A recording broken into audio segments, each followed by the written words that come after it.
नमस्कार। मूक बधिर लोगों के लिए हमारे खास बुलेटिन समाचार विशेष में आप सभी का स्वागत है। महाराष्ट्र में सियासी वार पलटवार जारी है। देवेंद्र फडणवीस के सीएम पद की और अजीत पवार के डिप्टी सीएम पद की शपथ लेने के बाद यहां सियासी सरगर्मी तेज हो चुकी है। एक तरफ बीजेपी और अजीत पवार बहुमत साबित करने की जुगत में लगे हैं, तो दूसरी तरफ शिवसेना, एनसीपी और कांग्रेस अगली रणनीति बनाने में जुटे हुए हैं। NCP chief Sharad Pawar party के विधायकों के साथ बैठकें कर रहे हैं। दावा किया जा रहा है कि एनसीपी के ज्यादातर विधायक शरद पवार के साथ हैं। वहीं एनसीपी अजीत पवार को मनाने की कोशिश भी कर रही है। उन्हें मनाने के लिए पार्टी कार्यकर्ता और नेता उनके घर पहुंचे। उधर शिवसेना और एनसीपी ने बहुमत परीक्षण से पहले विधायकों को एकजुट रखने के लिए उन्हें होटल में शिफ्ट किया है। महाराष्ट्र में सरकार गठन की लड़ाई अब सुप्रीम कोर्ट तक पहुंच चुकी है। महाराष्ट्र में बीजेपी सरकार को शपथ दिलाने के खिलाफ शिवसेना, कांग्रेस और एनसीपी की याचिका पर सुप्रीम कोर्ट में सुनवाई हुई।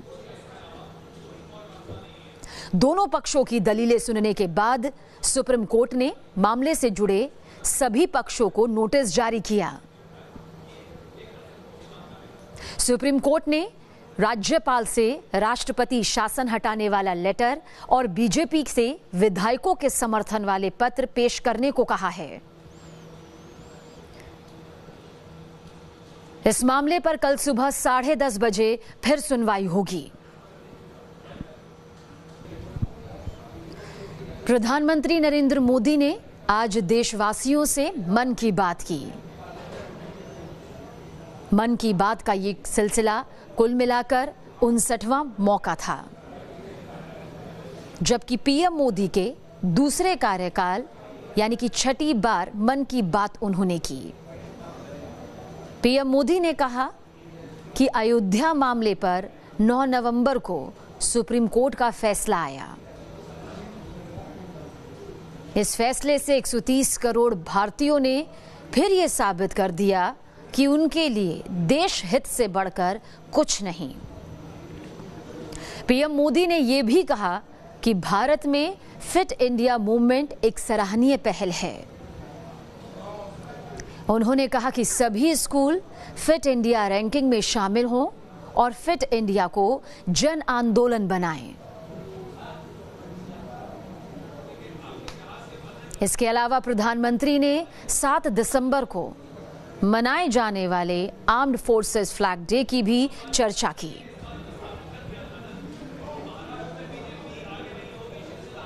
राजधानी दिल्ली में एक बार फिर रोड रेस की वारदात हुई।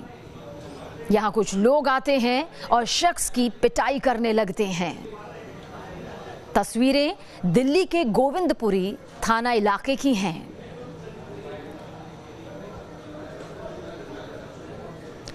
यहां 22 नवंबर को रात करीब 9:30 बजे साइड को लेकर कहासुनी के बाद मारपीट हो गई। बताया जा रहा है कि समीर नाम के शख्स का मारपीट वाली जगह से कुछ दूर पहले ही साइड को लेकर विवाद हुआ था। समीर जैसे ही अपनी कार को पार्क करता है, तभी कुछ लोगों का एक ग्रुप वहां आ धमकता है और समीर के ऊपर अटैक कर देता है। मारपीट के बाद समीर पर फायरिंग भी की गई। गोली मारने के बाद बदमाश हवाई फायरिंग करते हुए मौके से फरार हो गए। घायल समीर को फौरन उसके दोस्तों ने एम्स ट्रॉमा सेंटर में भर्ती कराया, जहां उसकी हालत अब भी गंभीर बनी हुई है। पंजाब के लुधियाना में एक प्लास्टिक फैक्ट्री में भीषण आग लग गई। देखते ही देखते फैक्ट्री आग की लपटों से घिर गई। पूरे इलाके में धुएं का गुब्बार छा गया। आग लगने की वजह से इलाके में अफरा तफरी फैल गई। फौरन मौके पर फायर ब्रिगेड को बुलाया गया। घंटों की कड़ी मशक्कत के बाद आग पर काबू पाया गया। बताया जा रहा है कि हादसे की वजह से लाखों का सामान जलकर खाक हो गया। अब प्रशासन हादसे की जांच की बात कह रहा है।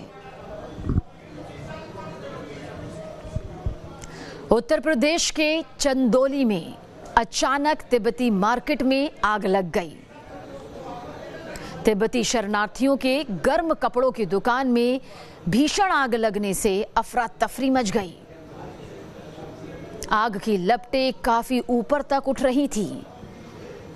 आसपास के लोगों ने फौरन पुलिस और फायर ब्रिगेड को हादसे की जानकारी दी। बिहार के हाजीपुर में लूट की सनसनीखेज वारदात हुई। यहां पर सोने की लूट की बड़ी वारदात को अंजाम दिया गया। हथियारबंद लुटेरों ने एक निजी फाइनेंस कंपनी के ऑफिस में धावा बोलकर करीब 55 किलो सोना लूट लिया। वारदात शनिवार दोपहर करीब 12:30 बजे हुई। दरअसल यहां एक लुटेरा ग्राहक बनकर फाइनेंस कंपनी के ऑफिस आया और यहां मौजूद लोगों को गन पॉइंट पर ले लिया। उसके बाद एक के बाद एक 6 और लुटेरे यहां आते हैं और गार्ड को कब्जे में लेकर फाइनेंस ऑफिस के अंदर लूटपाट शुरू कर देते हैं। लुटेरे हथियारों के दम पर 10 मिनट के अंदर 55 किलो सोना लेकर फरार हो गए। पुलिस मामले की तफ्तीश में जुट गई है। दिल्ली के पास बड़ी आतंकी साजिश बेनकाब हुई है। यूपी एटीएस को बड़ी कामयाबी हासिल हुई। यूपी के शामली से हथियार सप्लाई करने वाले 2 आरोपी गिरफ्तार किए गए। एटीएस के मुताबिक गिरफ्तार दोनों आरोपी खालिस्तानी आतंकियों को गोला बारूद सप्लाई करते थे। खाड़ी देश इराक में बड़े पैमाने पर प्रदर्शन हो रहे हैं। यहां लोग प्रशासन में फैले भ्रष्टाचार और अव्यवस्था के खिलाफ सड़कों पर उतर रहे हैं। 1 अक्टूबर से चल रहे इस बड़े विरोध प्रदर्शन में अब तक 342 प्रदर्शनकारियों को अपनी जान गंवानी पड़ चुकी है। राजधानी बगदाद में इराकी सुरक्षा बलों ने प्रदर्शनकारियों की भीड़ को तितर बितर करने के लिए रबड़ की गोलियां और आंसू गैस के गोले दागे। यहां की रशीद स्ट्रीट पर हुई फायरिंग के बाद 2 प्रदर्शनकारियों की मौत हो गई, जबकि 20 से ज्यादा प्रदर्शनकारी जख्मी हो गए हैं। लैटिन अमेरिकी देश कोलंबिया में भी बड़े पैमाने पर प्रदर्शन हो रहे हैं। यहां लोग सरकार के खिलाफ सड़कों पर उतर रहे हैं। प्रदर्शनकारियों को हटाने के लिए पुलिस ने फायरिंग की और आंसू गैस के गोले भी चलाए।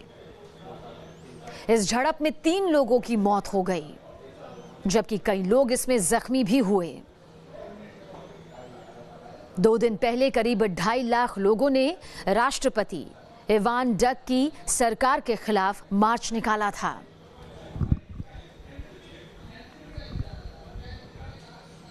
अब तक आपने देखी देश और दुनिया की तमाम खबरें। समाचार विशेष में कल फिर होगी आपसे मुलाकात। तब तक के लिए नमस्कार।